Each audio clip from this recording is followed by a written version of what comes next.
Tout a commencé quand Dieu a envoyé son ange à Nazareth, une ville de Galilée. Il s'appelle Gabriel. Il est envoyé pour annoncer une bonne nouvelle à une jeune fille qui s'appelle Marie.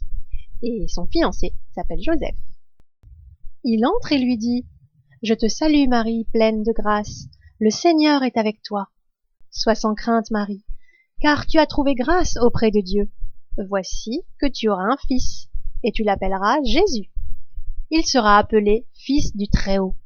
Dieu lui donnera le trône de David.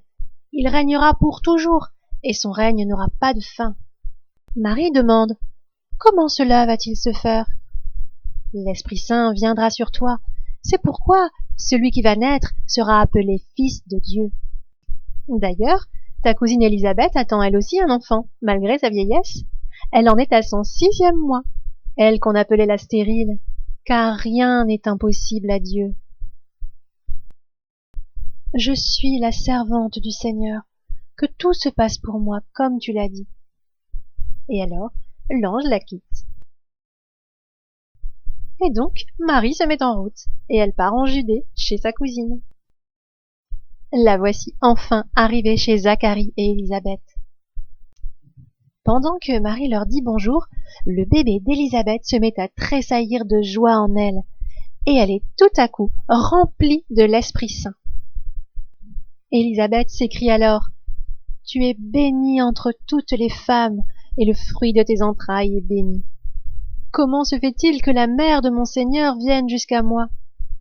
Quand tu es entrée, dès que tu as parlé, mon enfant a tressailli d'allégresse en moi. Oh oui, bienheureuse celle qui a cru les paroles qui lui ont été dites de la part du Seigneur. » Marie dit alors « Mon âme est remplie de joie, car Dieu s'est penché sur son humble servante. Désormais, toutes les générations me diront bienheureuse. Le Tout-Puissant fait pour moi des merveilles, saint est son nom. » Marie reste avec Élisabeth environ 3 mois, jusqu'à la naissance de Jean, son bébé. Et puis elle s'en retourne chez elle, à Nazareth.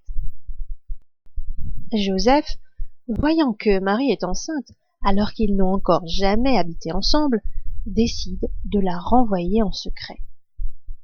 C'est pourquoi l'ange du Seigneur lui apparaît pendant qu'il dort et lui dit « Joseph, ne crains pas de prendre Marie pour épouse, car le bébé qu'elle attend vient de l'Esprit Saint.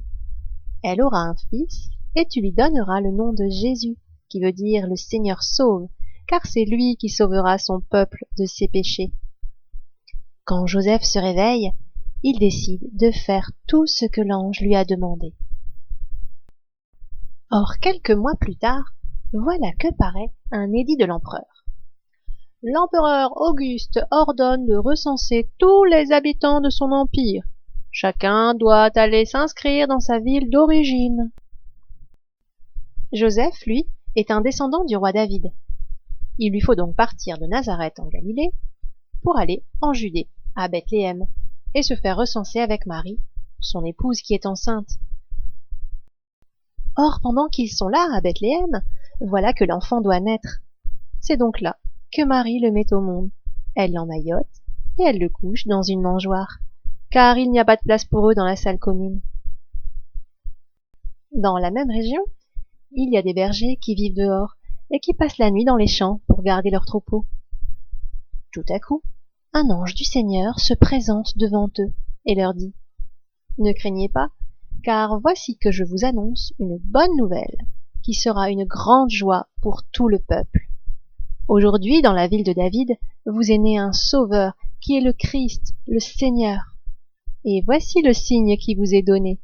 Vous trouverez un nouveau-né emmailloté et couché dans une mangeoire. » Et soudain, il y a avec l'ange une troupe céleste innombrable qui loue Dieu en disant « Gloire à Dieu au plus haut des cieux et paix sur la terre aux hommes qu'il aime. » Puis les anges les quittent et retournent dans le ciel. Alors, les bergers se disent entre eux « Allons jusqu'à Bethléem pour voir ce qui est arrivé. » Ils se dépêchent d'y aller et ils y découvrent Marie et Joseph avec le nouveau-né couché dans la mangeoire. Ils leur racontent alors tout ce que les anges leur ont annoncé au sujet de cet enfant. Marie et Joseph sont vraiment étonnés de ce que racontent les bergers, et Marie médite tous ces événements dans son cœur.